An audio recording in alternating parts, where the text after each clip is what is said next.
Atenção! Começa agora uma teleaula de Física do Ensino Médio. Você vai assistir a teleaula de número 45. Bons estudos!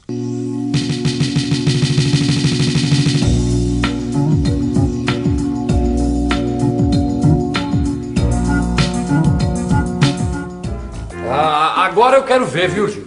Agora eu quero ver o dono da loja que a gente sabia tudo de eletrodoméstico. Não, doutor, dá na mão da gente que a gente conserta. Vamos só ver como é que fica agora. Não esquenta, Vicente. Olha, faz muito tempo que eu não mexo com isso, mas é só uma questão de lembrar. Você vai ver. Fica calmo. Vai ter que lembrar mesmo, sabe? Porque a mulher trouxe o liquidificador quebrado e vai querer levar funcionando. E aí como é que vai ser?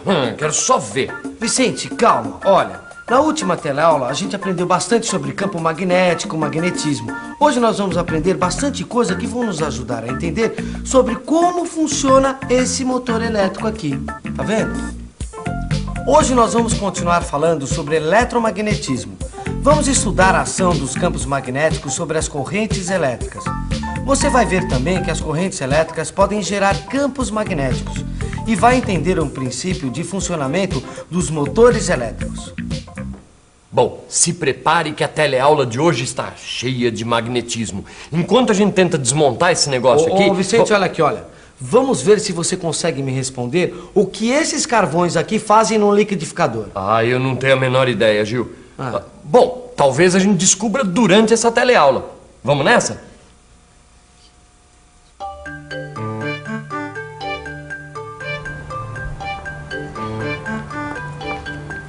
Bom dia, Rosinha. Bom dia, Maristela. Você pegou muito trânsito, não? Antes fosse, Rosinha. Meu liquidificador pifou e eu resolvi passar numa oficina pra deixar pra arrumar. Fiquei sem café da manhã. Eu tô acostumada a tomar vitamina todos os dias de manhã. Mas até que foi bom, sabe? Porque eu lembrei que na outra aula nós falamos da influência dos campos magnéticos sobre as cargas elétricas. Você lembra, Rosinha? E eu lembrei que os campos magnéticos também atuam sobre a corrente elétrica. Tá, mas o que isso tem a ver com o teu liquidificador? Mas tem tudo a ver, Rosinha. Bom, espera um pouquinho que você já vai entender, certo? Vamos ver o que acontece na interação entre o campo magnético e a corrente elétrica. Você se lembra que um campo magnético exerce uma força sobre cargas em movimento no seu interior. Pois bem, uma corrente elétrica nada mais é que um fluxo de cargas elétricas num condutor. Quer dizer, quando este condutor está imerso num campo magnético, essas cargas sofrem ação de uma força. Isso mesmo, Rosinha. Agora lembre-se que essa força só vai existir se as cargas não estiverem se movimentando na mesma direção do campo magnético. Eu tinha me esquecido que os campos magnéticos são representados em cada ponto por um vetor. E como todo vetor, eles têm sentido, direção e módulo, que representa o valor do campo magnético. E lembre-se também que os campos magnéticos atuam em todo o espaço. Bom, caso você não esteja se lembrando de campos magnéticos, não esquenta. É só dar uma olhadinha na aula 44 do seu livro. Isso mesmo, Rosinha. Agora vamos voltar à força que atua sobre a corrente elétrica. Bom, essa força também é um vetor e, portanto, também tem sentido e direção, certo? E para determinar o sentido e a direção dessa força, nós precisamos de um condutor imerso num campo magnético. Você lembra da regra da mão direita? Eu lembro direitinho, ó. E essa balança de corrente vai ajudar a gente a lembrar isso. Quer ver? Quero. Pega a mão direita, tá? O polegar indica o sentido da corrente. Certo. A palma da mão mostra o sentido do campo magnético, tá? E a força é perpendicular à palma, tá? E para fora. Então a gente diz que ela tem o sentido e a direção do tapa. E olha aqui, Isso ajuda a ver direitinho, essa balança, Viu? Ô, Gil. Até aí tudo bem, eu entendi, mas me diz uma coisa, se um condutor pode ser um fio elétrico, pode ser que só uma parte dele esteja dentro do campo magnético, né? E não o fio todo. E aí como é que fica? Olha, o que acontece, Vicente, é o seguinte. O campo magnético vai atuar apenas no pedaço de fio que está dentro dele. Ou seja, vai aparecer uma força que vai incidir sobre o pedaço de fio que está dentro do campo magnético. E dá para calcular o valor dessa força? Dá sim, Vicente. Olha, nesse caso você usa uma equação que leva em conta o tamanho do pedaço de fio que está imerso no campo magnético. Mas essa fórmula você encontra no seu livro. Mas para depois, o que importa agora você guardar é que o condutor que está imerso no campo magnético sofre a ação de uma força e que o valor dessa força varia de acordo com o comprimento do condutor que está imerso no campo magnético. Como você está vendo, esse solenoide gera um campo magnético que afeta todas as bússolas, ó. Os campos magnéticos podem exercer grandes forças sobre os objetos magnéticos. Aliás, os cientistas aproveitaram essa característica para desenvolver vários equipamentos que hoje em dia fazem parte da nossa vida. Depois de perceber que os campos magnéticos exerciam força sobre a corrente elétrica, eles viram que eles poderiam tirar proveito disso para desenvolver vários aparelhos. Eles só tiveram que estudar a interação entre campo magnético e espiras. Ah, como o solenoide que eu estava aqui usando.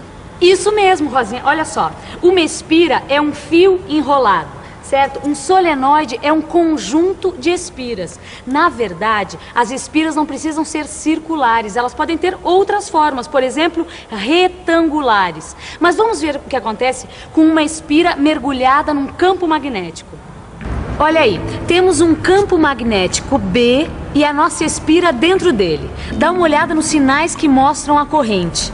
Reparou? A corrente tem direção oposta nos lados opostos da espira.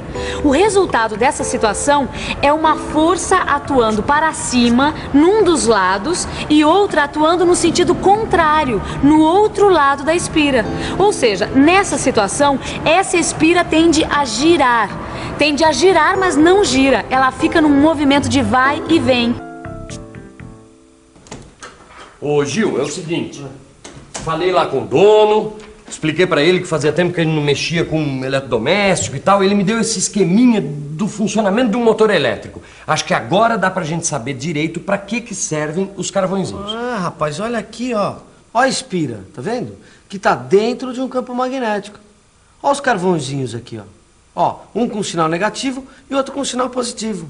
Ah, tá vendo? Ah, Gil, agora eu saquei tudo. Sabe o que é? Você lembra que a espira tende a ficar no movimento de vai e vem, isso. Não é isso? Aham. Então os carvõezinhos são o que a gente chama de comutadores, entendeu? Eles fazem com que a corrente elétrica percorra a espira sempre no mesmo sentido. Aí, em vez dela ficar no vai e vem, ela gira mesmo. É, tá aí. Esse é o princípio de funcionamento dos motores elétricos. Com certeza, olha. Isso. E olha, quando ela gira, o eixo gira também, ó, tá vendo? Exatamente. O eixo tá ligado à faca, aqui, ó.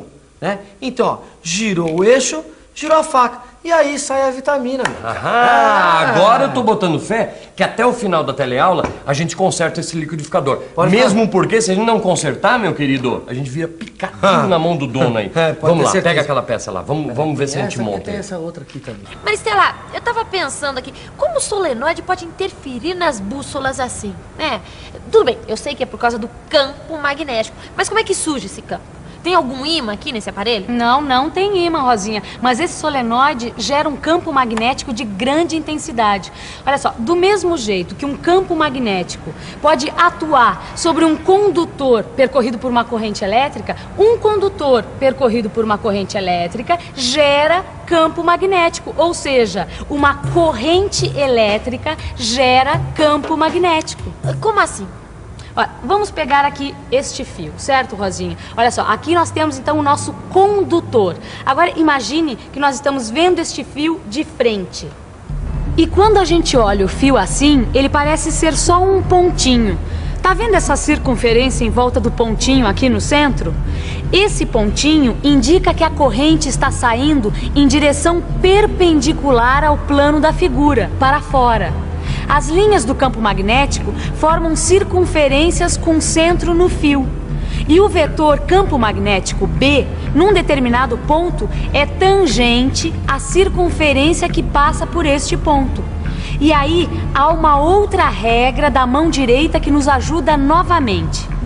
Dá só uma olhada, Rosinha. Aqui está o nosso fio, certo? É só colocar o polegar no sentido da corrente e dobrar os dedos que eles indicam o sentido do campo magnético. E é fácil calcular o módulo deste campo magnético. E agora vamos voltar à nossa figura com o condutor imerso no campo magnético. Vamos ver como determinar o módulo do vetor campo magnético B aqui neste ponto P. É preciso lembrar que o módulo do vetor B é diretamente proporcional à corrente I e inversamente proporcional ao raio da circunferência R. Aí fica fácil. A expressão que relaciona o módulo do vetor campo magnético tem uma constante. Essa constante vale 2 vezes 10 a menos 7. Aí a gente obtém a expressão do módulo de B, que é igual a 2 vezes 10 a menos 7 vezes I sobre R. Maristela, me corrija se eu estiver errada, tá bom? Se uma corrente elétrica cria um campo magnético, então quando nós colocamos dois condutores, como esses dois fios aqui, por exemplo, próximos um ao outro, então o campo magnético de um vai atuar sobre o campo magnético do outro, né? Exatamente, Rosinha. E usando a regra da mão direita, nós conseguimos determinar o sentido e a direção desses campos magnéticos. E aí, nós descobrimos uma coisa interessante. Eu já sei. Condutores percorridos por correntes de mesmo sentido se atraem. E condutores percorridos por correntes de sentidos opostos se repelem. Exatamente. E essa atração ou repulsão resulta das forças que os campos magnéticos gerados pelas duas correntes aplicam em um e outro condutor. Olha, dê uma olhada no seu livro de estudos após assistir a teleaula. Lá você vai encontrar mais detalhes sobre a ação dessas forças sobre os condutores. Ok, Gil. Você lembra quando a gente estava entendendo o funcionamento do motor elétrico? Lembro. A história da espira, dos carvõezinhos e tal e tal. Então, olha aqui, ó. Isso aqui, na verdade, é um conjunto de espiras, que a gente chama de bobina ou solenoide. Grande Vicente. Ah, o motor do liquidificador é acionado pela energia elétrica, que por sua vez provoca a formação de um campo magnético através do solenoide. Não é isso? Exatamente. Agora, eu vou ser honesto com você. Você sabe que eu sou curioso, né? Claro. Agora me bateu uma curiosidade, cara. Vai lá, Vicente, desembucha, vai. A gente já viu que quando a gente tem um condutor, um fio elétrico retilíneo, e ele é percorrido por uma corrente elétrica, ele gera em volta dele mesmo um campo magnético circular, tá certo? Tá certo. Agora, aqui no caso do solenoide ou da bobina, a gente tem um fio em curva, tá certo? E esse fio em curva vai ser percorrido pela corrente elétrica. E aí como é que fica? Então, é aí que o solenoide forma um campo magnético retilíneo. Ah, é? É, bem no meio, bem no centro dele mesmo. E é isso aí, Vicente. Olha, quando o condutor é retilíneo, o campo magnético é circular. E quando o condutor é circular, o campo magnético é retilíneo, sabe? É, mas estou vendo aqui que isso nem é o mais interessante a respeito do solenoide. Ele é a base para fazer um elemento muito útil em vários aparelhos elétricos, inclusive o liquidificador. O nome desse dispositivo eu tenho certeza que você conhece, é o eletroímã. É o seguinte, você pega um prego, como este aqui, que é de aço, um material ferromagnético, enrola com este fio de cobre fino esmaltado e pronto. Vai ficar assim. Aí você junta com uma pilha. E agora nós temos o eletroímã. Quando a corrente elétrica percorre as espiras, é formado um intenso campo magnético. Além da grande força que esse campo magnético pode exercer, ele tem também a vantagem de só funcionar quando a gente quer. Olha só. Ele só aparece quando a gente permite a passagem da corrente elétrica pelas espiras do solenoide. Veja só, se a gente soltar. E aí, gostou de aprender um pouco mais sobre eletromagnetismo? Então se prepare para a revisão. E atenção, se liga aí que é hora da revisão. Hoje você aprendeu como um campo magnético atua sobre um condutor percorrido por uma corrente elétrica. Estudou a força que surge da interação entre campo magnético e corrente elétrica. Conheceu o princípio de funcionamento dos motores elétricos. E aprendeu as características dos campos magnéticos gerados por corrente elétrica que percorre um condutor retilíneo ou em forma de solenoides ou bobinas. E como esses campos interagem. É isso aí, Vicente. Olha, a teleaula de hoje está acabando e a gente ainda não solucionou o problema do liquidificador. É isso que eu tô vendo, viu? Bom, pelo menos eu espero que você não tenha ficado com nenhum problema em relação aos aspectos do eletromagnetismo que a gente estudou aqui hoje, hein? Alguma dúvida? Consulte seu livro e pronto. Exatamente. Olha, lembrando mais uma coisa. A próxima teleaula que a gente vai ter junto é a última sobre eletromagnetismo. E a gente vai aprender o que é indução eletromagnética. Você vai ver que é isso que está por trás de grande parte da tecnologia que a gente tem à disposição hoje em dia. Tá bom? Até a próxima. Até lá. Olha, isso aqui não era aqui.